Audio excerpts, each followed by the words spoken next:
ардагерлер, урматтуу жетекчилер, кадырлуу бүгүнкү иш-чарага келген коноктор, баарыңыздарды биринчиден ушул жакынкы күндөрдө кирип келүүчү 2026 жаңы жылыңыздар менен Каракөл шаардык мэриясынын жеке өзүмдүн атыман баарыңыздарды куттуктайм. Урматтуу шаарыбыздын тургундары, урматтуу жетекчилер, өтүп бара жаткан 2025 жыл Каракөл шаары үчүн ошондой эле Кыргыз мамлекети үчүн жакшы жылдардан болду деп эсептейм.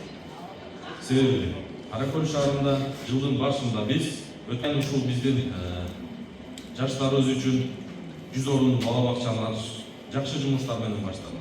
Андан кийин бизге дагы билимдер үйгө болгон ушул жаз кечүү аймактык башкармалыгында 150 орунду мектеп ачылды. Андан сырткары канчалаган жерлерибиз мамлекетке кайтарылды. Шаардын ичинде балдар үчүн ойноочу атайын 10га жакын балдар ойноочу аянтчалар курулду. Негизи эле шаардын ичиндеги ички жолдорубуздан 7 чакырымга жакын ички жолдорубуз асфальтталды. Ошондой эле 2 километрден ашык атайын жөө жүргүнчүлөр жүрүүчү тротуарлар курулду. Эми айта берсек жумуштар көп. Баарыңыздар өзүңүздөр көрүп турдуңуздар. Буюрса 2025 жылы жетишпей калган жумуштарыбызды 2026 жылы чогуу биргеликте баарыбыз аткарабыз деген жакшы ниетте мен жылды жакшы жыйынтыкка отурабыз. Баарыңыздарга ушул өтүп бара жаткан жылда кандай тилек максаттарды кылып жетпей калсаңыздар келе жаткан 2026 жылы ошол ниеттериңиздер баары орундалышына тилектешпиз. Урматтуу шаардын тургундары, урматтуу мекеме ишканалардын жетекчилери, сиздерди баарыңыздарды мекеме ишканалардын менчигинин түрүнө карабастан жетекчилерди жана эмгек жамаатыңыздарды өзүмдүн жана Каракөл шаардык кеңешинин депутаттарынын атынан чын жүрөктөн кирип келе жаткан жаңы жылыңыздар менен куттуктайм. Жылды жыйынтыктап жатканда жыл мыктыларынын бул салыкка айланды.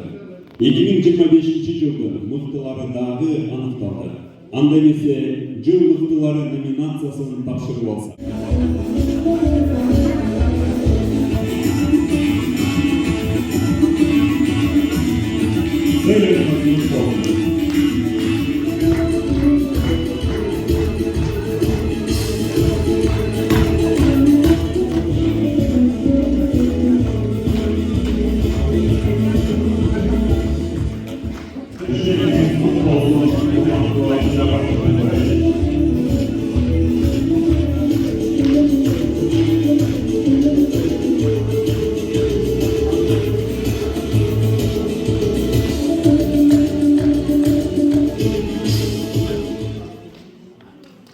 Муниципалдык менчик башкармасы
Сыйлық алғандар, барыңыздың сыйлығыңыздар құтты болсын.